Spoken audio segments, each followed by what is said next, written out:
Hi, it's Chris Lewitt, top American junior coach and coach to many #1 players in the United States. Have you ever struggled with your one-handed backhand? Have you ever struggled with your technique, with your consistency, or developing maximum power? On this video, I'll share with you my pro tips on the one-handed backhand and also give you 3 exercises that I love to work on the one-handed backhand with my students. Okay, I'm here with my student Sophia, and Sophia's not going to be the player today. She's going to be my assistant coach and help me by tossing me some balls so I can show you that beautiful one-hander. Are you ready? Yeah. Okay, great. So in the first drill, I just want to go over the most important checkpoints that I work on with my students on the one-hander. And I usually focus on 3 things. So Sophia, I need you to toss here. Come on. The 3 things that I like to focus on are the anchor in the left foot. So as you swing, you anchor your left foot, you anchor your left hand, and then you stretch your chest and get a full finish. So the idea is you have like this 3 anchor concept, like these 3 pillars to think about, 3 important elements. You have anchor here, and then a stretch. Really good stretch in the chest and in the shoulder. Kind of a bonus is try to keep your head still. You try not to move your head, because if your head moves, that can affect the trajectory of the shot, affect your control. So if you want to say maybe a 4th is the head still. So you have anchor, anchor, stretch, and you keep your head quiet. You know. So can you help with that? Come a little closer here.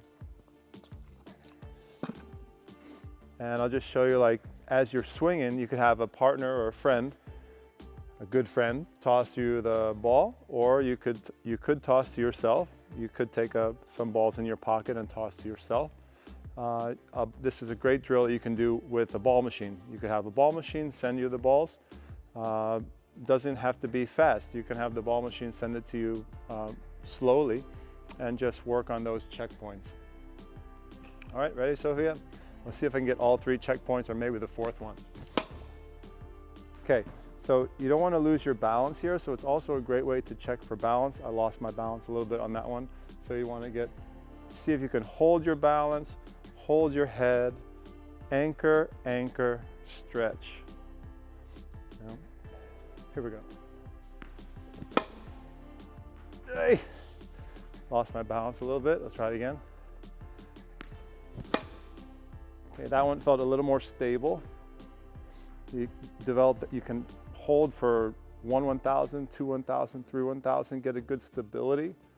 Anchor, anchor, stretch. You feel a stretch through your pectoral muscles, through your chest, through your deltoid shoulders. And you feel this opposite movement in your arms. Classically, the one-hander is taught that way with opposite movement. In the modern one-hander, the shoulders rotate more than in the classical one-hander. So you see a lot of the modern guys like Wawrinka, and they have more trunk rotation. So you don't have to force your body completely sideways. That's kind of a myth nowadays. It's the idea you want to open up your body more than in the past. So let your upper body rotate. Don't feel like you have to force your body sideways. A lot of coaches still teach that, kind of old school. Let your shoulders rotate a little, but you still want to keep that anchor down here, and you want to keep that anchor down here. Another thing to look for is just some technical checkpoints is get really sideways. You want to turn your body so much that your chin is resting on this shoulder and your back is facing the net. It's a massive trunk rotation. In fact, there's more trunk rotation on the one-hander than even the two-handed backhand.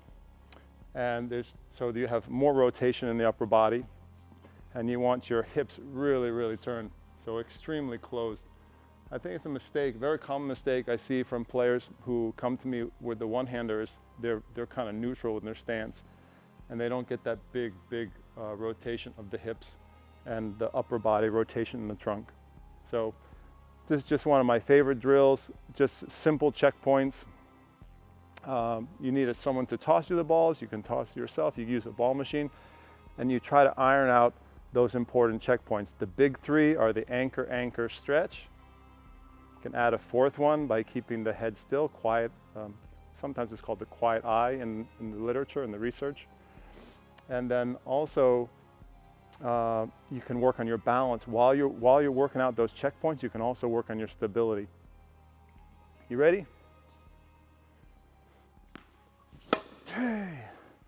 See if I can hold my balance for like a count of 3. Okay, not bad. One more. See if I got my checkpoints.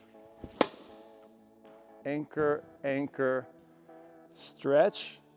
And did I keep my head still through the shot? Try not to look at the shot. That's the goal. All right, try that. Remember those checkpoints? Okay, I wanted to mention one very important pro tip that I see all the time on the tennis court when I have the rare one-hander who comes to train with me now. It's becoming more and more rare, unusual to see a one-handed backhand, but it's beautiful when you do get a kid or an adult who has a one-hander, who wants to perfect it. But one of the most common mistakes that I see is that players will let the ball get too close to their body, and they'll make the impact kind of in here. That's extremely common. It's so important to get the space. And at the impact, if you notice, my arm gets extended, fully extended. Typically, the preparation's bent. Perhaps in another video, we'll go over a whole tutorial talking about all the important checkpoints. But there are some examples of players who are straight in the beginning, but typically the one-handed backhand starts with a bent preparation, like the famous Federer backhand or Wawrinka backhand. But at the impact, the arm needs to be straight. So the arm needs to extend. So there's tricep extension to the impact. And in order for that to happen, there has to be a lot of space. And so typically I see players who come to me and on the one-hander, they're making the impact in this relationship, this impact point relationship to the body. So they're cramped in here. And they struggle to generate pace and control. And they don't get as much, the swing looks very forced and muscled. It doesn't look very elastic. When you're able to meet the ball out here versus in here, it's much more optimal, and you'll get more elasticity and more natural acceleration without forcing through the shot. All right, guys? Okay, so the next exercise addresses another common issue that I see in players who come to work with me on the one-handed backhand and also on the two-handed backhand. It's basically handling low balls. Players typically don't know how to handle balls that are coming in with slice or balls that are hit with a lot of pace, which also skid and stay low. So I think it's essential to learn how to hit the one-hander, learn how to deal with low balls. And so there's some postural issues that have to happen on low balls. You have to develop your legs to get stronger. So you literally have to get strong in your legs, because it is a lunging movement. When you go down for a low ball, it's very much like a lunge in the gym. So you got to strengthen your legs up, build muscular endurance. You have to develop good balance and stability on low balls, and then you have to execute the technique. I'll show you what it looks like. You need a partner again, or a ball machine, or you can self-toss. You can self-toss to yourself the low ball. And you can try to remember those checkpoints that we talked about in sort of the first segment, where you have the anchors, and you want to accelerate a lot on low balls. A lot of players, well, they'll have postural issues where they're kind of bent at the waist, or on low balls, they'll decelerate and they won't get a lot of racket speed through here. It's very important to get a lot of whip through that low ball that's coming in. All right, you ready, Sophia? You gonna give me a low one? I don't know. I might need to stretch before I start doing this one. Are you ready? Here we go. Okay, so that one's pretty good. And if you noticed, I'm laying my knee on the ground. I'm literally resting on the ground. Another important detail is you can put your toe and heel with this kind of setup, and some players will actually put the laces down on the ground to get just a little bit lower. But you can rest like this. If you want more of a strength test, you can keep your knee just an inch off the ground, and that's very taxing, very, very like muscularly intensive. All right, you want to give a couple more?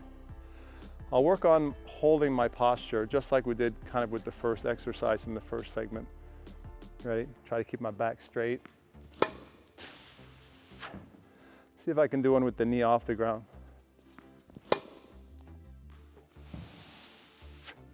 Okay, so if you can do static holds like that, that's called an isometric hold. It's really, really good to develop your sort of your proprioception, your body awareness, and also building some muscular endurance and some strength. All right, that was great. Good job. All right, try that. It's very difficult. Try to hit your checkpoints. Try to accelerate and get whip, and stay low. Don't pop up out of those low balls. Okay, so the last segment and last exercise that I want to talk about is actually the opposite, the high balls. So especially with one-handed backhand. One-handed backhand players, they usually have a lot of trouble with high balls. And in fact, if you play someone with a one-hander, that should be one of your primary strategies, to play heavy and high to the one-handed backhand. For example, Rafa Nadal notoriously gave Federer a very hard time with his heavy topspin forehand when he attacked Federer's backhand. And Federer struggled with that for his whole career again when he played Rafa Nadal. And it's like that at every level of the game. The one-hander typically has trouble handling high balls.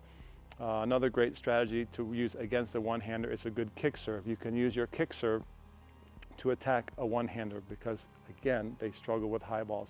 There's less strength because you don't have two hands up there. You don't have two shoulders working. You have to have very strong deltoids, very strong external rotators of the shoulder to handle those high balls. So it takes a lot of strength training and a lot of repetition to develop the muscular strength and endurance to handle high balls consistently over the course of a match. So one of the drills that I do with lots of my students is I give them those high balls, and you can do it for yourself, or if you're a coach, you can do this with your players. As you toss the ball up high, you can feed it from the racket. You can have a ball machine simulate that. In this case, I have my helper here, Sophia. She's going to toss it high, and the player works on jumping up and getting airborne and accelerating up in this range up here. So before we were working down here, and that's a little easier to accelerate, I think, than up here. Here you have to really have a strong shoulder, and it's hard to get that whip through the ball up here, and especially combined with jumping. So I'll show you what that looks like. One of my favorite exercises for the one-hander. It's important because you're going to get a lot of high balls because any smart player is going to attack you with high balls and topspin. And number two, if you do a lot of reps, you're going to get that shoulder really strong. Are you ready for a high one? All right, I'm going to jump.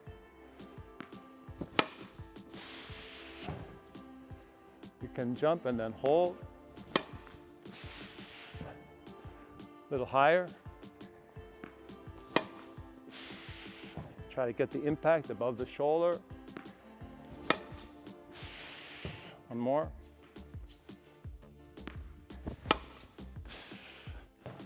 So any kind of series of high balls like that are going to train the muscles a little differently here, and you're going to do a great job developing strength. I would also say that for players who compete a lot on clay, I studied a lot in Spain, and on red clay, any kind of clay, you typically see more topspin, and you get a lot more higher bouncing balls, and that's really challenging for one-handed players. A lot of one-handed players, especially from regions where they play mostly on hard court, they're hitting a lot of the balls here in this strike zone. And then if you go play on red clay, like in Europe or in South America, it can be really, really tough because the ball comes with more bounce, more topspin, and now you're hitting a lot of balls here. And a lot of players find, especially with the one-hander, that they develop fatigue as the match progresses because they're not used to, the muscles are not used to working in that range, at that impact point. And if you have balls down here, it's a lot easier to create pace and acceleration. So very important to work those high balls as well as the low balls, which we talked about in the last segment. Okay guys, I hope you enjoyed those 3 exercises and the important elements of the one-handed backhand that I included along with the exercises. I tried to include some pro tips and some of the most common technical issues that I see on the one-handed backhand. I tried to keep it very simple. I hope you appreciated the simple checkpoints and these exercises that are so important. Work on the regular height balls and get those checkpoints. Work on the low balls to get your legs stronger, and work on the low whip, and then work on the high balls to develop the musculature of the shoulder and the arm up here in the more difficult range on when you get high topspin balls that are coming at you. I still believe you can develop a beautiful, effective one-hander, even at the pro level, even at the most elite level, the highest level in the world. But it does take a lot of work and a lot of practice. Some people say the one-hander is easier to learn than the two-hander, but for most people, they find they gravitate towards the two-hander, especially when they're young, and they find it's a little easier to learn. But if you have a one-hander or you want a one-hander, you dream of having a one-hander, go for it, do it. But just, follow the checkpoints and make sure that you try some of these drills to help yourself out. And if you are really lost and need help with the one-hander, reach out to me and I'll try to give you some support. Thanks. Guys, I hope you enjoyed the video. Please consider liking and subscribing to the channel and leave a comment down below. I actually answer all the comments personally. If you have a question about technique on your one-handed backhand, I'd be happy to help you guys out. Thanks. See you later.